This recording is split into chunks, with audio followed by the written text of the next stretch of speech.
لا تنسوا الاعجاب بالفيديو والاشتراك في القناة تشجيعا لنا لنستمر بنشر المزيد إن شاء الله.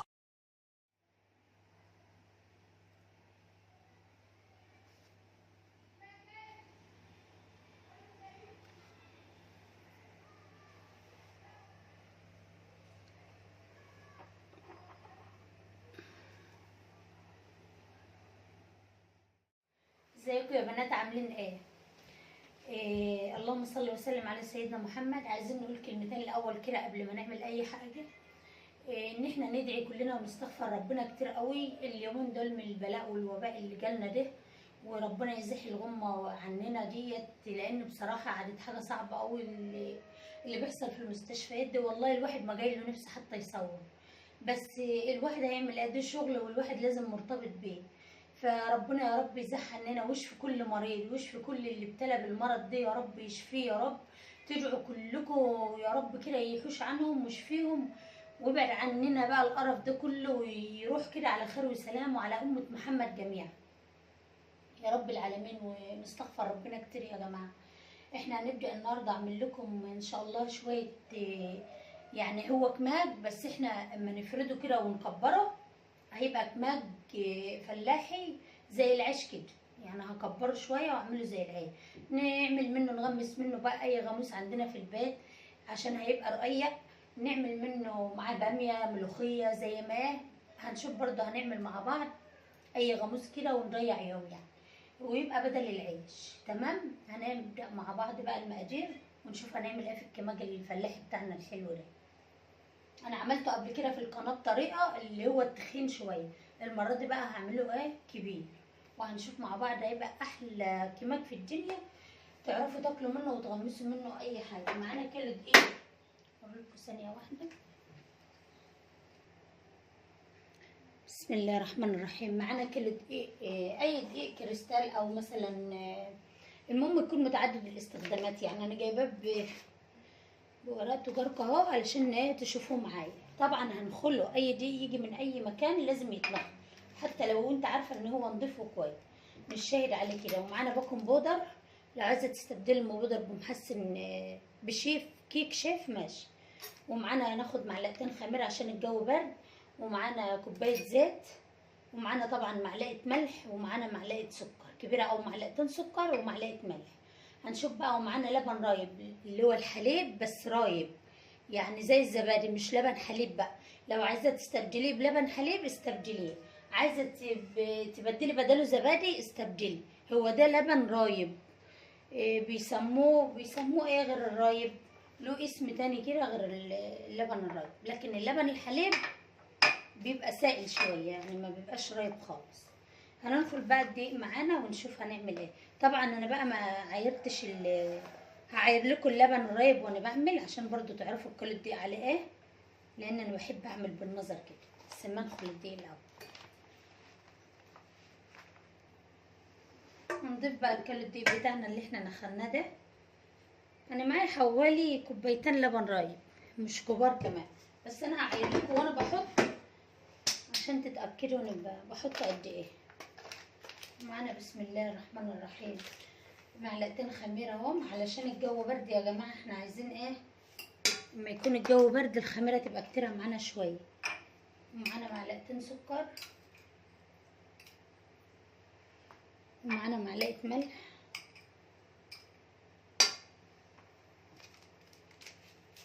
ومعانا الباكنج بودر.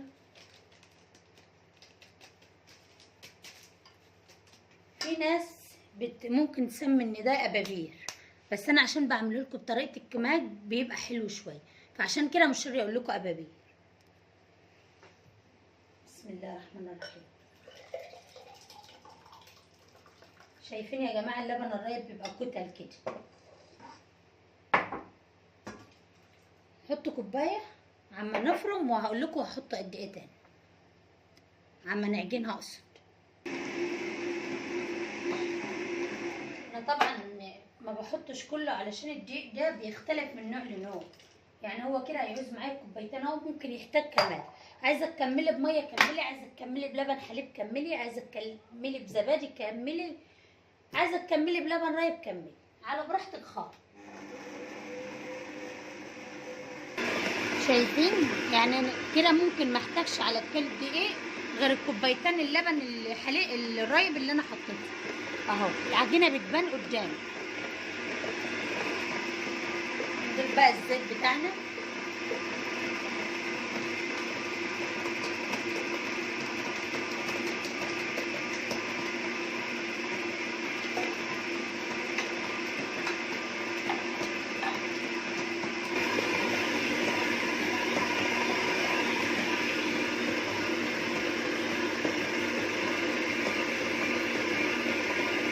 هنطلعها بقى تخمر معانا في البوله بتاعتنا.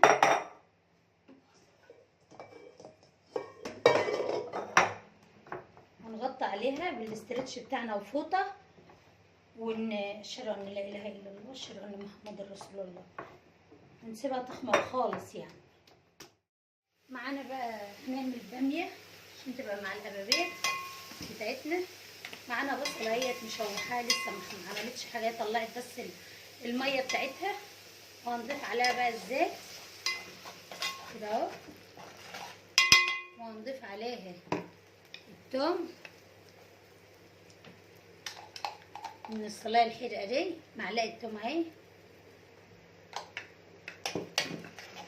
لما تصفر كده شويه هنضيف الصلصه بتاعتنا. هنضيف اقصد الباميه الاول، وانا معايا صلصه اصلا عاملاها ببصل كانت عندي في الفريزر، لكن البصله دي ملهاش علاقه بالصلصه ديت، عاملينها هي والثوم عشان نشوح فيهم الباميه بتاعتنا اللي اتسلقت ومجهزينها اهي.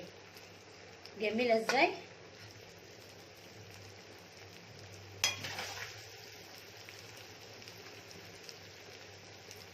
هنشوح بقى البصله بتاعتنا الباميه بتاعتنا مع البصله برضه، ما قلتش حاجه غلط.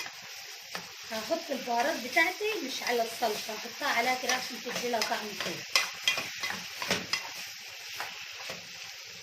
البهارات بتاعتي بقى عباره عن معلقه كمون مع نص معلقه فلفل اسمر، معلقه كزبره، حطهم على بعض اهو.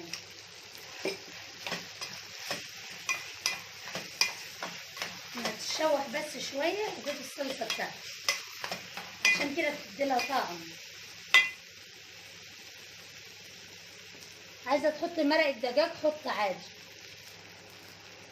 هنضيف بقى الليمونه بتاعتنا، نص الليمونه الجميله دي هنضيفها كده لان بتخليها حلوه، تديلها مزازه كده.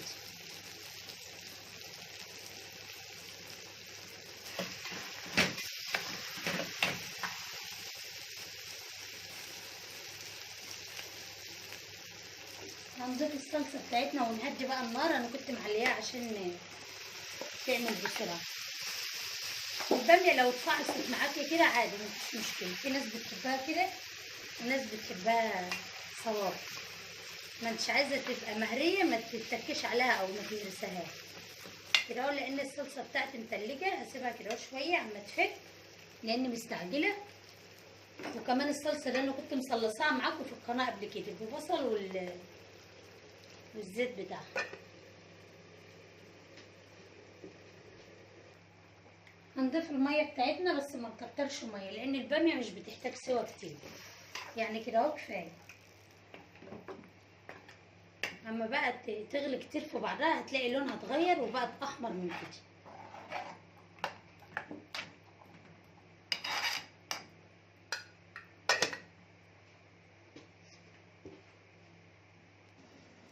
معانا بقى العجينه بتاعتنا خمرت اهي، هنقرصها مع بعض. واحنا هنبقى نقرص يعني لما نيجي نخبز محتاجنا دقيق، هنحط دقيق على وشها يعني كده نبطط عليه. لكن انا دلوقتي هقرصهولكوا اهو. بسم الله الرحمن الرحيم. العجينه طريه وجميله خالص ازاي. خليها كبيره شويه كده علشان هعملها زي القبور.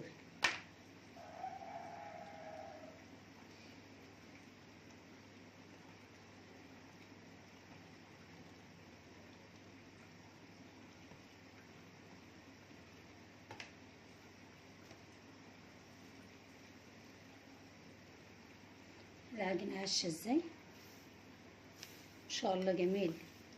ممكن تعملها كده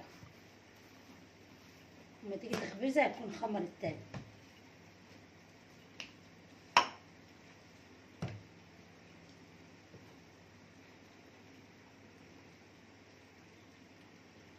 ونرجع لكم بقى تاني لما نخلص الكميه كلها، عشان اوريلكوا بقى هو بيتخبز في الفرن برضه.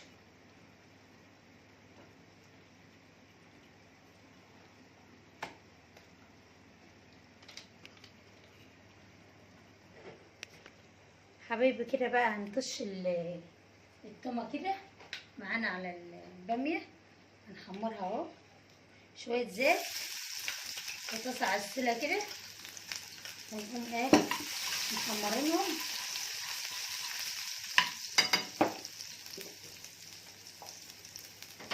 طفي على الباميه، اما الباميه تلزق معاكي تعرفي ان هي خلاص كده استوت ونشفت.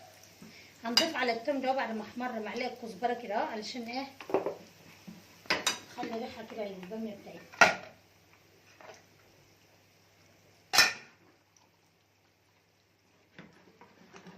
احنا بنحبها مهروسه.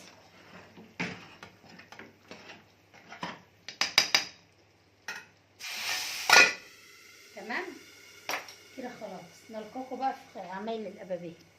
حبايبي بقى انا هخبزه معاكم اهو، عشان انا الانبوبه ما جاتش فمش هعرف بقى اعمله في الفرن التاني لان لقيت الانبوبه فاضيه.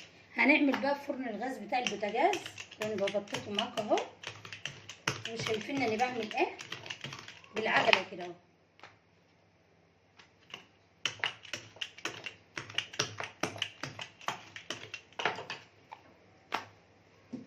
بططت واحده اهي، وهنحطها على الصينيه ونعملهم بقى. هعمل معاكم كمان واحده. شويه دقيق كده اهو، علشان هو كماج بيبقى يلزق شويه. ريحه بسيطه كده.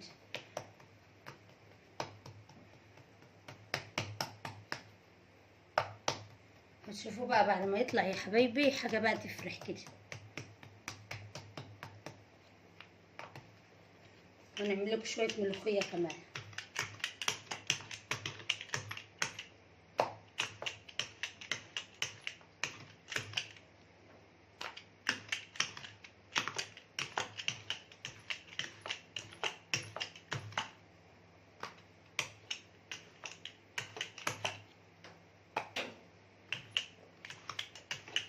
زي الابابير العاديه او العيش،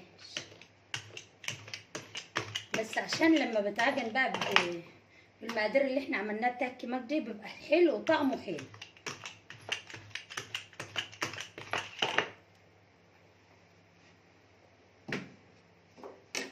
هجره وهسيبه كده 10 دقايق كمان لما برضو يرتاح كده على الصينيه، وما يتجرى هطلعه اوريهولكم. طبعا احنا مسخنين الفرن على درجة حرارة 180 زي اي حاجة بتحطها في الفرن ويحمر من تحت، تهدي وترجعي تولعي الشواية عشان وشه يحمر. هعمل لكم بقى شوية ملوخية. معانا هنا ورق سلق اهو قطعناه في الفريزر. هقول لكم هنعمل بقى بالملوخية، هنفرمه في الكبة ونعمل بالملوخية مع التومة بتاعتنا علشان يبقى طعمها حلو وبتدي لها لون، بتدي الديب بيدي الملوخية الناشفة لون. تمام، فهنعمله مع بعض اهو ونشوف. سلق، دي ورق سلق. معانا حبايبي بقى دي الملوخيه الناشفه، ودي السلق اللي احنا فرمناه مش بتفرم اكتر من كده، ومعانا صلصه هناخد منها معلقتين، ومعانا التوم بتاعنا. هنشوف بقى نشوح ايه في الحله، ومعانا الشوربه بتاعتنا برضو اهي. هنبدا بقى كده نحط الزيت.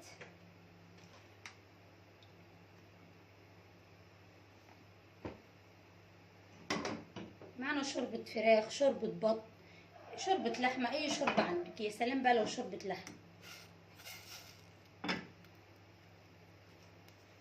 معانا طبعا كمون، كزبرة، فلفل اسمر.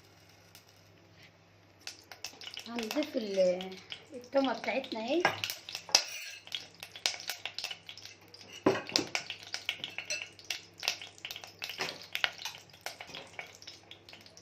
هنقسم التومة لنصين عشان نص هنعمله في الاخر ونص دلوقتي.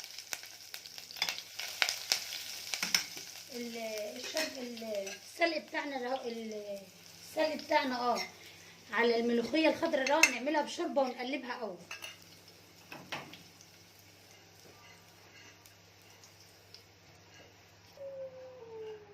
نفضل نقلب بقى فيها كويس جدا الشوربه على بعض قبل ما نحط اي حاجه. تقلبها قوي قوي بقى فيها عشان تختلط ببعضها كده وما تبقاش مكلكعه.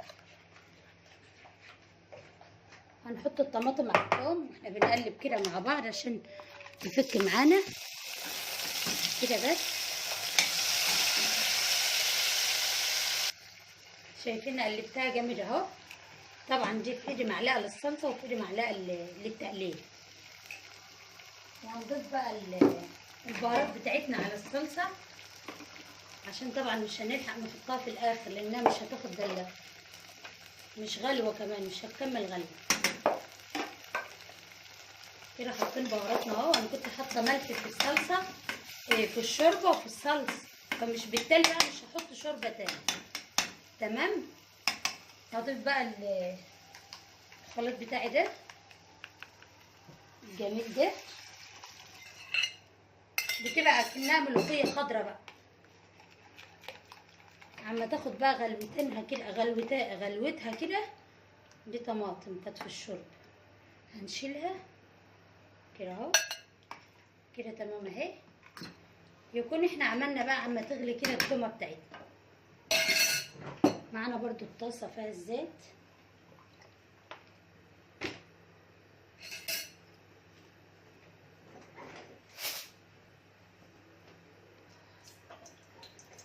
هنحط التوم. معلش بقى لو انا ملبوخه في الكلام. احنا قلنا هنحط ملح، قلنا هنحط الشوربه، ولا قلنا ايه مش عارفه في الشوربه. كده اهي. اللي شايفين بقى الجمال، حاجه بقى كده فخفخه.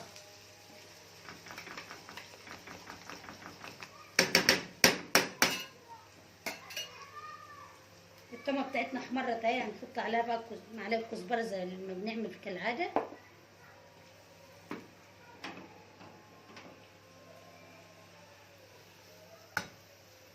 بس عايزاها ايه يعني، بس تقوم زي تغلي غلوه كده، ما تسيبهاش تغلي كتير عشان ما تسقطش لتحت.